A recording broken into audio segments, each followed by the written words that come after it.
इस समय आप देख रहे हैं सबरस टीवी। चाहता ये हूँ कि आप एक बार फिर हास्य के उस जंगल में खोने का काम करें जिस जंगल में आपको अमित शुक्ला जी ने छोड़ा था। मेरा आशा है भाई सबरस मुरसानी, जिनको आपने टीवी के विभिन्न चैनलों से सुना होगा, आज प्रत्यक्ष रूप में आप उनके दर्शन करेंगे।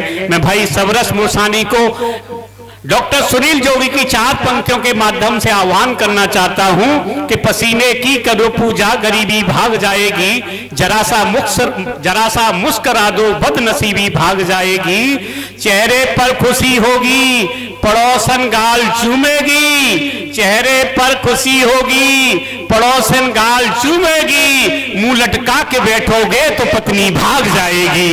आइए हम भाई सबरस मुरसानी को सुने। आप लोग जोरदार तालियां बजा करके भाई सबरस मुरसानी जी को आमंत्रित करें। नहीं साहब, ये तालियां सबरस मुरसानी के लिए नहीं हो सकती। जोरदार तालियां बजा करके भाई आमंत्रित करें सबरस मुरसानी को।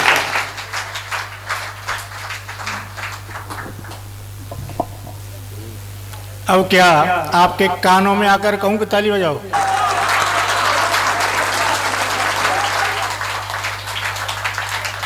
धन्यवाद। इसकी थोड़ी आवाज बढ़ा दो, थोड़ी सी मेरी कम है। दरअसल मेरा गला बैठा हुआ है। मैं अभी परसों उत्तराखंड में गया था।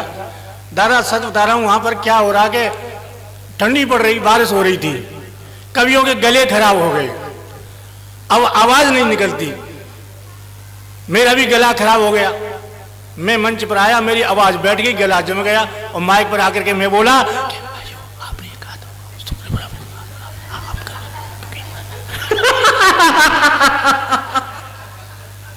अब जो आयोजक था वो एक पलीता में आग ला के लाया और पलीता मेरे मुंह के सामने लगाया। आग पिघली तब मेरी आवाज निकली।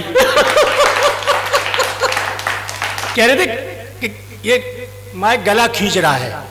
अच्छा एक बात बताओ, जब माइक गला नहीं खींचेगा तो तुम्हारे तक आवाज पहुंचेगी कैसे? तो इसलिए बिल्कुल सही है, बिल्कुल ऐसे ही रहने देना। मैं 3 तरह के गीत गाता हूं, सुर के, असुर के, ससुर के। बहुत अच्छा लग रहा है मुझे। खींच ले 2-3 और खींच।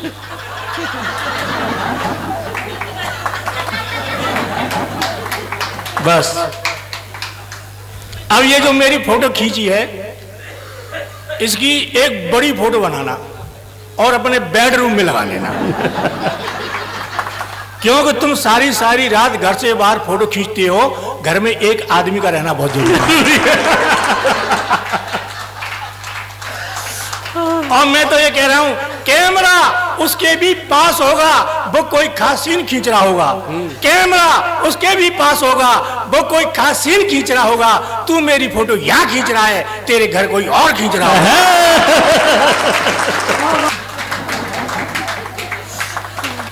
मैं ताली बजाने के लिए दादा किसी से नहीं कहता, क्योंकि मैं दिल्ली में गया था तो मैंने कहा सभी श्रोता दोनों हाथ ऊपर उठा के ताली बजाएं। 600 श्रोताओं ने ऊपर हाथ उठाए, ताली बजाई। 300 श्रोताओं की यहां से उधर गई। तो मैं क्यों नुकसान कराऊं किसी का, इसीलिए नहीं कहता हूं। अब कभी आएगा ताली बजाओ, क्यों बजाएं, तेरे नौकर हैं क्या? मैंने तो ताली बजाने का एक कोड वर्ड बना रखा है। जब मैं ऐसे करूं समझो ताली बजानी है। एक बार रिहर्सल करते हैं।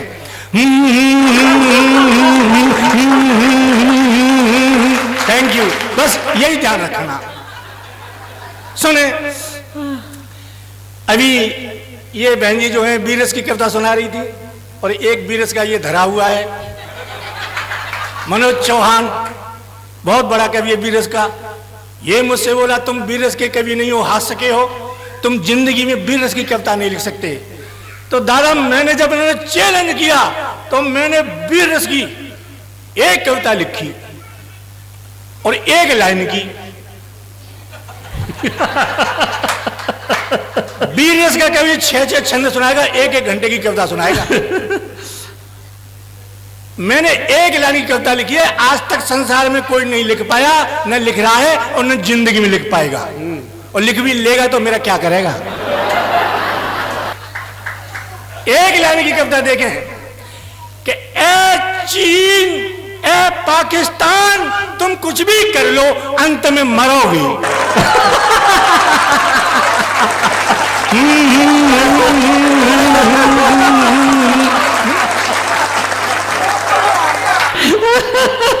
हम क्यों टाइम खराब करें, आधा घंटा खत्म करें तब जाके चीन को मारे। एक लाइन की कविता है। अब ये मनोज बोले फालतू बातें करते हो, एक लाइन की कविता तो कोई भी लिख लेगा, 6 बंद की कविता लिख के दिखाओ। जब इन्होंने फिर चैलेंज किया तो मैंने 6 बंद की मोबाइल में लिखी, क्योंकि याद तो होती नहीं 6 लाइन की मुझसे। 6 बंद की कविता मैंने लिखी मोबाइल में और 2 लाइन याद कर ली उसकी, और मोबाइल जेब में रख लिया। आपने देखा होगा कभी आएगा मोबाइल निकालेगा फिर कविता पढ़ेगा उसमें से, तो मैंने भी लिख ली और मुझे 1 लाइन याद उसकी। मैंने कहा जब मोबाइल निकालूंगा और पढ़ दूंगा। मैंने कहा सुने, ये राम रावल बोले तुम्हारे सामने सबरस मुरसानी आ रहे हैं, वो कविता सुनाएंगे। तो मैंने कहा सुने, एक वीर रस की कविता सुना रहा हूं। मैं पूछ रहा हूं कब तक जारी मेरी जंग रहेगी। अब अगली लाइन को भूल गया। मैं पूछ रहा हूं कब तक जारी मेरी जंग रहेगी। मेरा मन कर रहा मोबाइल निकालूं और श्रोता सोचे आगे क्या बोले और मैं बोलूं तो क्या बोलूं। मैं पूछ रहा हूं कब तक जारी मेरी जंग रहेगी। मैंने मोबाइल निकाला, कविता निकाली और वो डिलीट पे उंगली रख गई। अब कविता डिलीट। अब मुझे गुस्सा आया, मैंने फिर बोला मैं पूछ रहा हूं कब तक जारी मेरी जंग रहेगी। एक श्रोता बोला जब तक तेरी लुगाई तेरे संग रहेगी।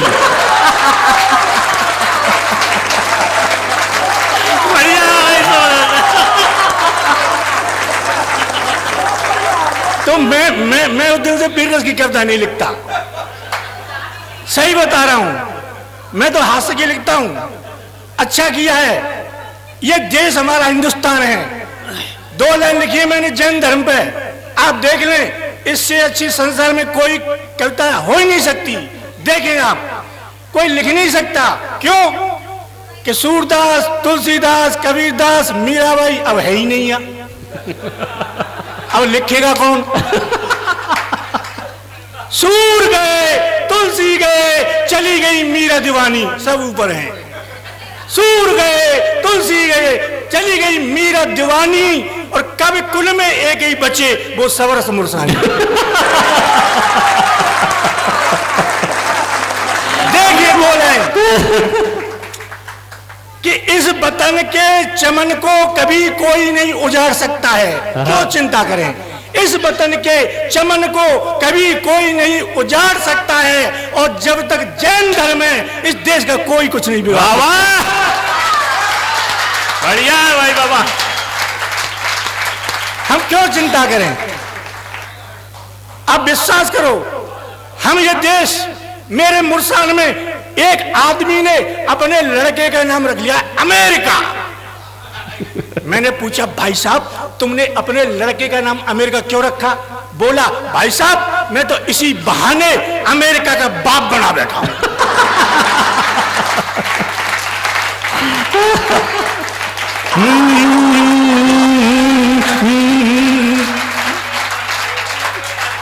अब अमेरिका का बाप तो मेरे मोहल्ले में रहता है, क्या करेगा अमेरिका हमारा। मेरे साले ने अपने लड़के का नाम रख लिया पाकिस्तान। मेरा दोस्त बोला तुम्हारे साले ने अपने लड़के का नाम पाकिस्तान रख लिया है, पाकिस्तान तुमसे कुछ नहीं कहता। मैंने कहा कहता है। बोले क्या कहता है। नहीं फूफा। तो ये क्या करेंगे। तो मैं तो वीर रस की कविता नहीं लिखता। जैन धर्म पूरे भारत देश में सबसे अच्छे, सबसे सांस्कृतिक धार्मिक कार्यक्रम कराता है। अब विश्वास करो, किसी कवि के घर जाके देखो, केवल जैन धर्म के प्रतीक चिन्ह मिलेंगे उनका सबसे ज्यादा। हिंदुओं के यहाँ जाओ, किसी के जैन धर्म के फिर चित्र महावीर भगवान के चित्र, उनका मेरा तो घर भरा पड़ा है। कृपया सबरस टीवी यूट्यूब चैनल को सब्सक्राइब करें।